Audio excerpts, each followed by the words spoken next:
Ketika anak-anak bertanya, bucket list apa di tahun 2023 yang akan kita penuhi, maka saya menjawab sederetan impian dan ter-highlight mengunjungi situs sejarah Roman Emperor. Kita mau berkunjung ke situs sejarah kerajaan Romawi agar paham mengapa Romawi bisa menjadi kerajaan selama 1600 tahun, bahkan saking luas wilayah ibu kotanya sampai dibagi dua. Romawi Barat di Roma dan Romawi Timur di Konstantinopel. Romawi Timur menjadi wilayah Turki dan sebagian Yunani, beribu kota di Konstantinopel yang sekarang menjadi Istanbul. Oh by the way, Bosman di narasi-narasi di awal-awal perang Ukraina diserbu Rusia mengatakan kemungkinan besar Turki akan menyerbu Yunani, seperti halnya Tiongkok akan mengambil alih Taiwan. Namun, pejabat yang berkuasa sekarang dari awal era selalu mengatakan tidak akan ada perang lagi. Ternyata duer, Ukraina diserbu dan perang terjadi. Baru dah pejabatnya gelagapan kayak orang gak bisa berenang nyebur ke kali. Kemudian sebentar lagi Taiwan dianeksasi Tiongkok. Waktunya ya terserah Xi Jinping, tapi niatnya kenceng pol. Dan gak tahu lagi apa yang akan dilakukan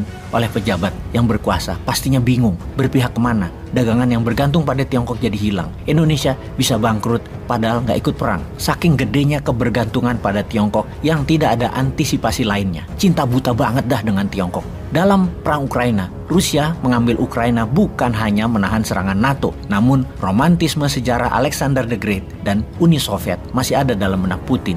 Seperti halnya Erdogan punya romantisme Great Byzantium, maka pasti Turki akan menyerbu Yunani. Seperti halnya Tiongkok pasti akan menyerbu Taiwan agar menjadi satu negara satu sistem dalam Emporium Tiongkok. Yang seperti halnya New Mind punya romantisme terhadap bersatunya Nusantara kembali dengan impian wilayahnya dari terpotongnya Kanal Kra hingga kepulauan Melanesia, Fiji, dan Mikronesia Kiribati di timur sampai Filipina di utara, sampai Pulau Pasir dan Christmas Island di sisi selatan. Ada 24 negara yang bakal masuk dalam Konfederasi Nusantara baru di tahun 2049. Kembali ke Roman Emperor yang memiliki sejarah panjang selama 1600 tahun yang ternyata bisa rubuh juga dalam 8 kali percobaan penaklukan serangan tersebut. Namun yang terakhir baru bisa menaklukkannya adalah sang jenderal, sang kaisar Genseric yang mengendalikan laut dari Afrika Utara yang membuat lapar Roma. Namun bukan karena Genseric pintar Romawi kalah. Di dalam Romawi terjadi kehancuran tatanan sosial yang pejabatnya, senatnya korup, penguasanya gemar foya-foya, tentara petugas keamanannya menekan rakyat dan sistem keadilan yang buruk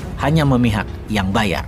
Momen ini ditunggu dengan tepat oleh Genseric yang akhirnya bisa menaklukkan Roma. Sejarah ini harus saya kunjungi situsnya, mulai dari Turki, di Istanbul, terus ke Roma. Saya ingin napaktilasi agar nanti ketika New Mind mendapat mandat, kesalahan Romawi tidak kita ulangi. Pelajaran yang didapat adalah menyerang sebuah negara besar akan sulit mengalahkannya dari luar, harus dari dalam. Ketika dalamnya bobrok, inilah masa dari luar menyerang. Dan kalau kita kuat di dalamnya, selalu terjaga integritasnya, patriotismenya, swasembada kebutuhan dasar mandiri, sandang, pangan, papan, pulsa, kesehatan, pendidikan, sistem hukum yang adil, kesamaan peluang, dan pejabatnya orang-orang yang merit berdasarkan meritokrasi orang prestasi, maka sulit negara tersebut akan rubuh. Kekuasaan 2000 tahun Nusantara pasti bisa tercapai. Hancurnya Tiongkok bisa dari dalam. Hancurnya Amerika juga harus dimulai dari dalam. Sebelum mereka saling menghancurkan dari dalam, maka secara kedaulatan Indonesia harus menyiapkan Indonesia emas di tahun 2045. GDP harus naik 20 kali dari sekarang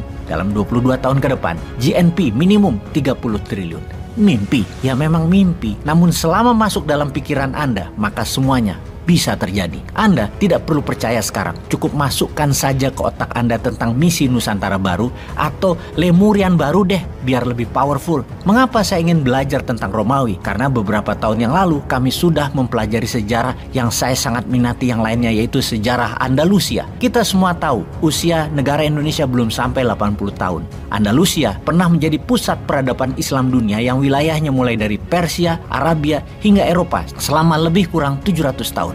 Andalusia adalah pusat pemerintahannya yang berada di Granada. Saya sangat ingin mengetahui sejarah Andalusia yang sangat powerful itu kok bisa bubar. Apa karena serangan musuh dari luar? Musuh Andalusia waktu itu adalah kerajaan Aragon yang sekarang menjadi negara Spanyol. Ada yang menarik dari Raja Ferdinand of Aragon itu, yaitu terus mengirim mata-matanya ke Granada. Selain menunggu timing, dia menunggu kelemahan Granada terjadi. Yang dilakukan sang mata-mata tersebut sebenarnya sangat sederhana, yaitu memantau ocehan masyarakat Granada. Suatu saat, mata-mata Aragon melihat anak kecil menangis. Dihampiri sang bocah dan bertanya tentang apa yang menyebabkan dia menangis. Dijawab, "Aku menangis karena anak panahku tidak tepat sasaran," jawab sang bocah. Bukannya kamu bisa mencoba lagi, kata sang mata-mata.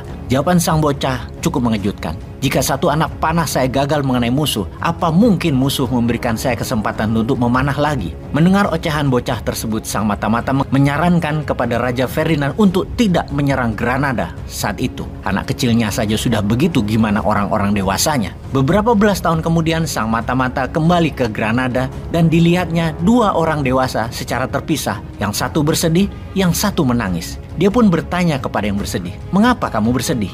Dijawab, "Saya mendapatkan hukuman berat untuk sesuatu yang tidak saya kerjakan." Lalu kepada yang menangis dia bertanya, "Mengapa kamu menangis?" Tanya si mata-mata. "Kekasihku pergi meninggalkanku untuk menjadi kekasih sang pejabat," jawab orang itu. Maka sang mata-mata memberikan kode. Inilah timing yang tepat untuk melakukan penyerangan karena ocehan warganya akan ketidakadilan dan sudah rusak norma sosial negara. Raja Ferdinand pun menyiapkan tentaranya dalam waktu 1 tahun kemudian masuk menyerbu dan menaklukkan Andalusia. Tidak butuh lama, Granada sebagai benteng terakhir kaum muslimin di Eropa waktu itu dapat dikuasai dengan mudah. Apa moral story cerita Granada ini? Mungkinkah tragedi Granada terulang di negeri Tiongkok atau terulang di Amerika atau bisa terjadi di negeri kita tercinta Indonesia ini? Mungkinkah? Apa ocehan rakyat saat ini? Ngomong-ngomong, ada yang mau ikut Bosman menyusuri sejarah kerajaan Romawi di tahun 2023? Ikan hiu dalam lemari. Yuk mari